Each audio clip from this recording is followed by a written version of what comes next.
Hi, I'm Kara, life coach, wife, and mom to 4 incredible and unique children. It wasn't all that long ago that my son received a diagnosis that had my world come crashing down. I lacked the ability to see past the circumstances, which felt impossible, and the dreams I once had for my life and family felt destroyed. Fast forward past many years of surviving and not at all thriving, and you'll see a mom who trusts that she can handle anything that comes her way and has access to the power and confidence that once felt so lacking. I created the Special Needs Mom podcast to create connection and community with moms who find themselves feeling trapped and with no one who really understands.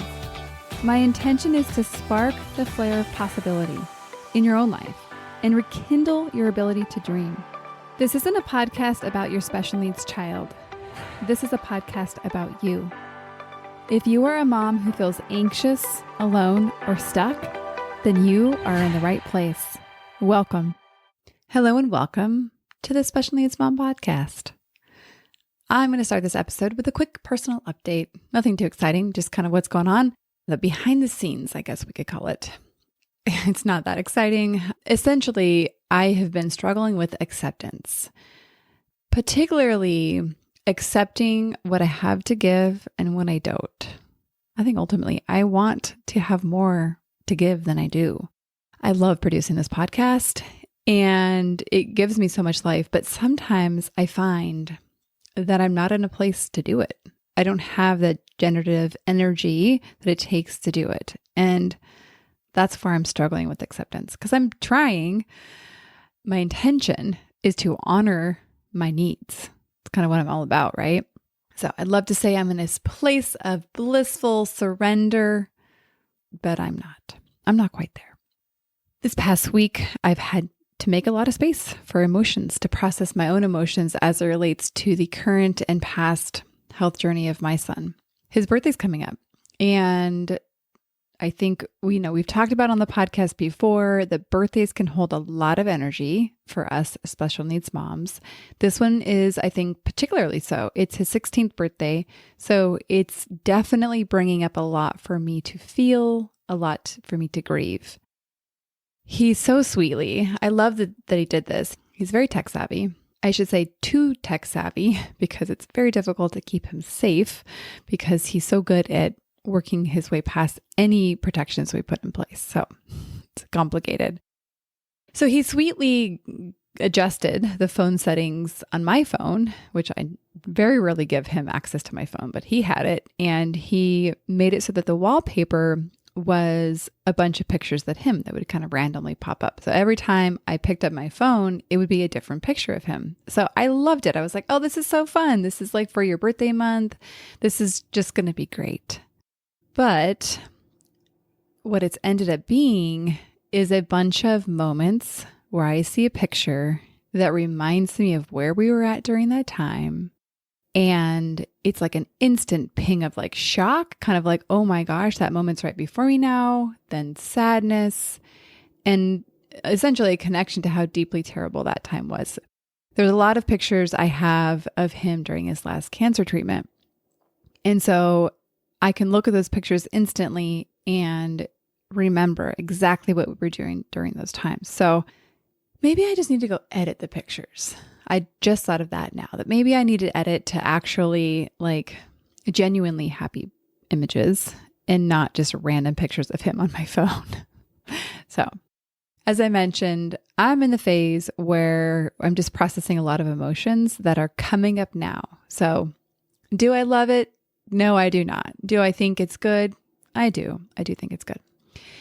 And on another personal note, we're going to Desert Hot Springs this weekend. It's a part of Palm Springs, which is a desert in Southern California. I haven't been like this excited about a trip in a really long time. And I wanted to talk about it because do you remember our guest, Laura Ishmael, from episode 242? Well, during the episode, we talked about Levi's birthday and I started the brainstorming process of what it would look like to do a birthday celebration trip for him to celebrate his birthday. And we did that. She got us all situated. She's just been incredible the whole way through. And I've been like really enjoying how much I've been looking forward to the trip. Does that make sense? Like, I'm just so excited about it. I even got a new pair of pants, and I call them my party pants. They are very bright and colorful. The waist could be a little looser if I'm honest. I think maybe I was bloated when I tried them on. I don't know, but that's the only negative. But they're very bright. I actually dress very boring and I don't wear a lot of bright colors, but I felt like, I'm going to a resort, man. I need to like maybe up my clothing game. So I'm pretty excited about my party pants. With this trip, it's like, it's been a gift every day. So like this week, Laura emailed me and said, guess what? The sales manager, the director of sales upgraded your room from the cheapest one that we had to a villa. And so we won't be all like on top of each other, which is a very welcome gift. I'm so thrilled about that. And then today, like literally like a moment ago, she's like, and guess what? She wants to give you a cabana too. And I'm like, you've got to be kidding me. This is getting like out of control good. That's especially great because Levi had been telling me, Mom, I really want a cabana. And he doesn't understand the financial implications. And I'm like, that's okay, babe. Dad's going to get up early and get you seats by the pool because he wants to be close to the pool. He's worried about the mobility and being able to be close to the lazy river, which he plans on being in the whole weekend.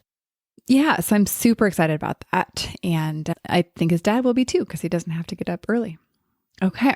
Now to the topic of the day. I've mentioned this book before. I mentioned it before in a couple episodes, but I'm currently reading a book titled Self-Compassion by Kristen Neff. I love that it's not a creative title. It's just literally self-compassion. This is what this whole book's about. I think that's great. And it's the kind of book that has been on my shelf a while. I've been wanting to read it for a long while.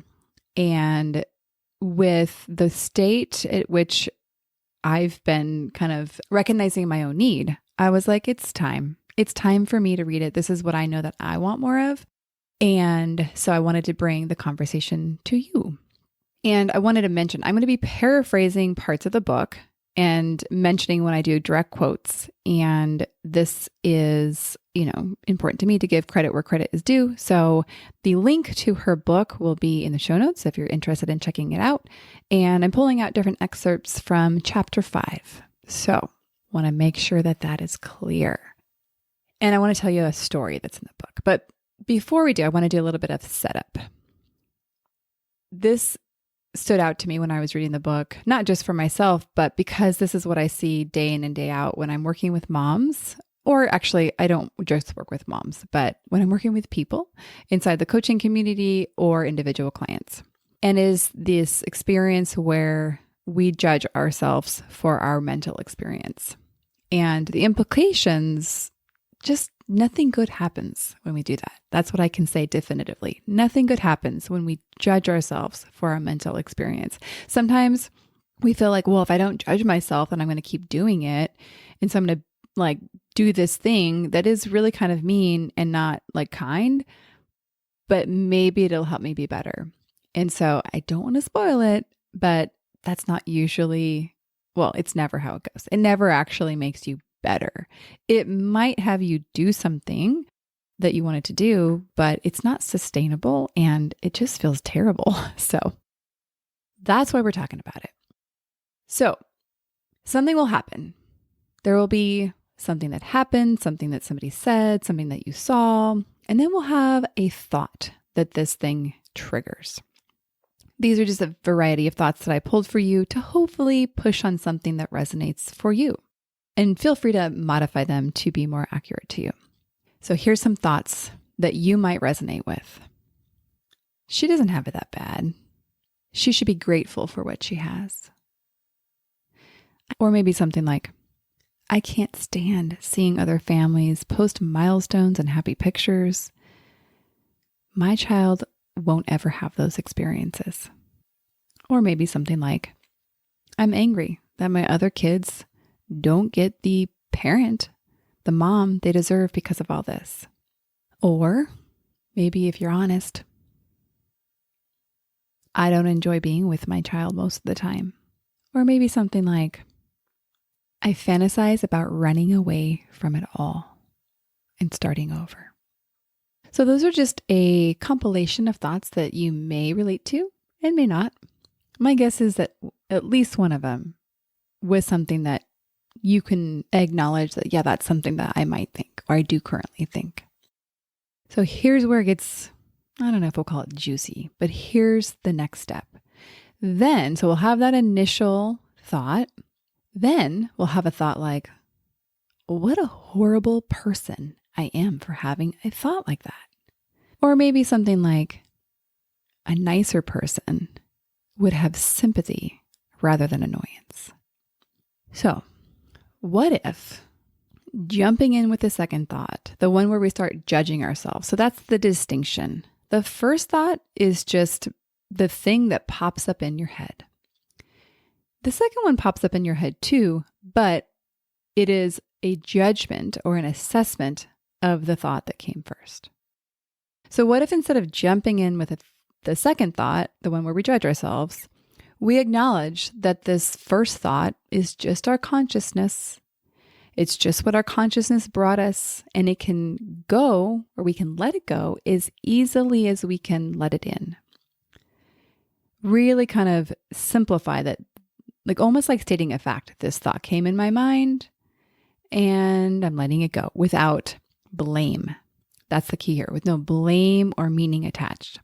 And this is a sentence I want to read verbatim from the book. And it's not just a sentence. It's essentially a practice. It's saying, okay, these are the thoughts and emotions that are arising in my conscious awareness in this present moment. So that's almost like a replacement thought, right? So instead of going to the judgment, this is where you're going to the acknowledgement. These are the thoughts and emotions that are rising in my conscious awareness in this present moment. It's almost like you're watching them go by. Like, oh, look, a blue car drove by and then now it's leaving. Like that concept. And so here's the story I want to tell you because it just, I don't know, it's got a mic drop at the end that I just loved. I was like, oh man, that's so good. So here's the story and I'm going to read it. A Native American wisdom story tells of an old Cherokee who's teaching his grandson about life. A fight is going on inside me, he said to the boy. It is a terrible fight, and it is between two wolves. One is evil. He is anger, envy, sorrow, regret, greed, arrogance, self-pity, guilt, resentment, inferiority, lies, false pride, superiority, and ego. The other is good. He is joy, peace, love, hope, serenity, humility, kindness, benevolence, empathy, generosity, truth, compassion, and faith. The same fight is going on inside of you and inside every other person too. The grandson thought about it for a minute and then asked his grandfather, which wolf will win? The old Cherokee simply replied, the one you feed. Oh, such a mic drop moment. I was like, oh man, this old Cherokee man, like he was like, boom, the one you feed. So I just think the story, I'm just really geeking out because I just love that it's acknowledging that we all have these parts of us and which one we water and nourish will grow. And so it doesn't mean anything that it's part of you, but it's like, which one do you want to be more present? My guess is you want the good one. I'm going to leave you there. Picture this story. And I hope that this week that you feed the second wolf. We'll see you in the next episode.